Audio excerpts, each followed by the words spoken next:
പരിചയപ്പെടുത്താൻ പോകുന്നത് വൈറ്റ് കപ്സ, Arabic dish.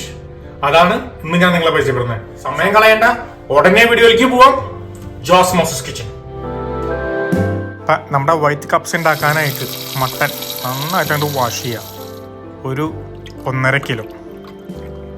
അത് കഴിഞ്ഞ് ഒരു പോട്ട് വയ്ക്കുക, അതിലേക്ക് എണ്ണ ഒഴിക്കുക, ഒരു 1/4 കപ്പ്. അത് കഴിഞ്ഞ് സ്ലൈസ് ചെയ്ത് ഓണിയൻ 2 എണ്ണം. അത് കഴിഞ്ഞ് അതൊന്ന് സോട്ട് ചെയ്യുക നന്നായിട്ട്. ബേ ലീഫ് 3 എണ്ണം, ഒരു നാരങ്ങ, സിനമൺ സ്റ്റിക്ക് 1 എണ്ണം, ഏലക്കായ, 1 ടീസ്പൂൺ മല്ലി, പിന്നെ 6 ഗ്രാമ്പു, ജീരകം 1 ടീസ്പൂൺ, കുരുമുളക് 1 ടീസ്പൂൺ. അതും ചേർത്ത് നന്നായിട്ടാണ്ട് വഴറ്റാം. അതൊന്ന് ട്രാൻസ്പെറൻ്റ് ആയി കഴിയുമ്പോൾ അതിലേക്ക് നമ്മൾ വാഷ് ചെയ്ത് വെച്ച മട്ടനിട്ട് അത് നന്നായിട്ടാണ്ട് യോജിപ്പിക്കാം. അതിൻ്റെ മട്ടൻ്റെ കളറൊന്ന് ചെറുതായിട്ടൊന്ന് മാറിക്കഴിഞ്ഞാൽ അത് മട്ടൻ കവർ ചെയ്യുന്ന വിധത്തിലുള്ള വെള്ളം കൊണ്ട് ഒഴിക്കാം. അത് കഴിഞ്ഞ് ഒരു വെളുത്തുള്ളി മൊത്തമായിട്ട് അങ്ങനെ തന്നെ തോലോടുകൂടി ഇട്ട് അടച്ച് വെച്ച് 1 മണിക്കൂർ വേണം വേവിക്കാം. ആ സമയം കൊണ്ട് നമുക്ക് അരി 3 കപ്പ് നന്നായിട്ട് വാഷ് ചെയ്തെടുക്കാം. വാഷ് ചെയ്തെടുത്തതിന് ശേഷം വെള്ളം ഒഴിച്ച് ഒരു 30 മിനിറ്റോളം നമുക്ക് സോക്ക് ചെയ്യാം.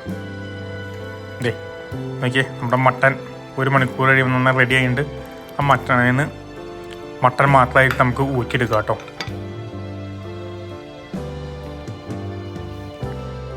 അത് കഴിഞ്ഞ് അതിൻ്റെ സ്റ്റോക്ക് നമുക്ക് ആവശ്യമുണ്ട്, അതൊന്ന് സ്ട്രെയിൻ ചെയ്ത് മാറ്റി വയ്ക്കാം. അത് കഴിഞ്ഞാൽ പാത്രത്തിലേക്ക് മട്ടൻ ഇടാം, പിന്നെ നമ്മൾ 1/2 മണിക്കൂർ സോക്ക് ചെയ്ത് വെച്ച അരി ഇടാം, പിന്നെ നമ്മുടെ സ്റ്റോക്ക് കൊണ്ട് ഒഴിച്ചു കൊടുക്കാം. അത് കഴിഞ്ഞ് പച്ചമുളക് ഒരു 5 എണ്ണം, ഉപ്പ് 1.5 ടേബിൾ സ്പൂൺ,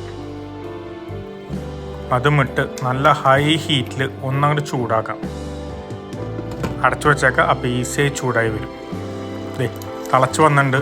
വെള്ളമൊന്ന് വറ്റാന്ന് പറഞ്ഞു കഴിഞ്ഞാൽ ആ ശരീരത്വമായി കഴിഞ്ഞാൽ അടച്ചു വയ്ക്കുക. ഏറ്റവും ലോ ഫ്ലെയിമിലേക്ക് ആക്കുക. ഒരു 30 മിനിറ്റോളം അത് കുക്കാവട്ടെ. നോക്കിയേ, നല്ല ഫ്ലഫി റൈസ് റെഡി ആയിട്ടുണ്ട്. ഇനി ഒരു സ്പൂൺ കൊണ്ട് അതങ്ങോട്ട് അളക്കേണ്ട മറിച്ചേക്ക്. അത്രേ ഉള്ളൂ, സിമ്പിൾ, ഈസി ആയിട്ട് നമ്മൾ സാധനം റെഡി.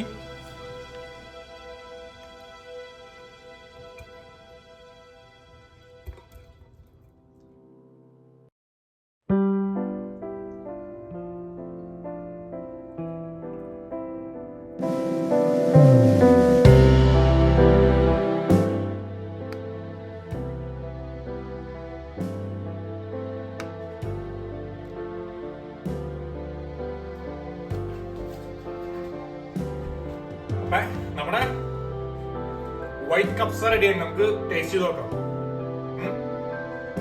സ്മെല്ല് അടിപൊളിയാണ് കേട്ടോ, അടിപൊളി സ്മെല്ലാണ്.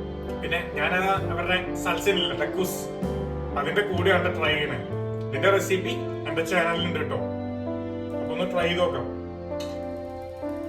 റൈസൊക്കെ നല്ല വിട്ട് കിടക്കുന്നുണ്ട്.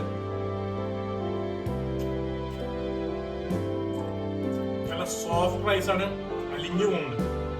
പിന്നെ യാതൊരു കാര്യമുള്ള സ്പൈസിനെസ്സോ ഒന്നുമില്ല കേട്ടോ. പക്ഷെ ഒരു എന്താ പറയാ, നല്ല അടിപൊളി ഫ്ലേവർ, പ്യുവർ ഫ്ലേവർ. സ്പൈസിനെസ് ഇല്ലാത്തതുകൊണ്ട്, പക്ഷെ എന്നാ ഫ്ലേവർ ഉണ്ടോ, അടിപൊളി ഫ്ലേവർ ഉണ്ട്. ആ മട്ടന്റെ ഫ്ലേവറും പിന്നെ നമ്മള് ആ സ്പൈസസ് ചേർത്തുമല്ലോ, അതിന്റെ ഫ്ലേവറായിട്ട് ഈ ടക്കൂസും കൂടി കഴിക്കുമ്പോണ്ടല്ലോ വേറൊരു ലെവലിലേക്ക് പോകും. കാരണം ടക്കൂസിന് സ്പൈസിനെസ് ഉണ്ട്, ഫ്രഷ്നെസ് ഉണ്ട്, എല്ലാം ഉണ്ട്. അപ്പൊ അത് ഈ റൈസിനെ വളരെയധികം എൻഹാൻസ് ചെയ്യുന്നുണ്ട്. അപ്പൊ നിങ്ങൾക്ക് വീഡിയോ ഇഷ്ടമായാൽ ഒന്ന് ഷെയർ ചെയ്തേക്കണേ, ട്രൈ ചെയ്തേക്കണേ, കമന്റ് ചെയ്തേക്കണേ. പിന്നെ ഒരു കുഞ്ഞ് സപ്പോർട്ട് എനിക്ക് ഒന്ന് ആ സബ്സ്ക്രൈബ് ബട്ടൺ ഞെക്കി നോട്ടിഫിക്കേഷൻ ഞെക്കിയേക്കണേ. Okay, bye, see you with a new video. By.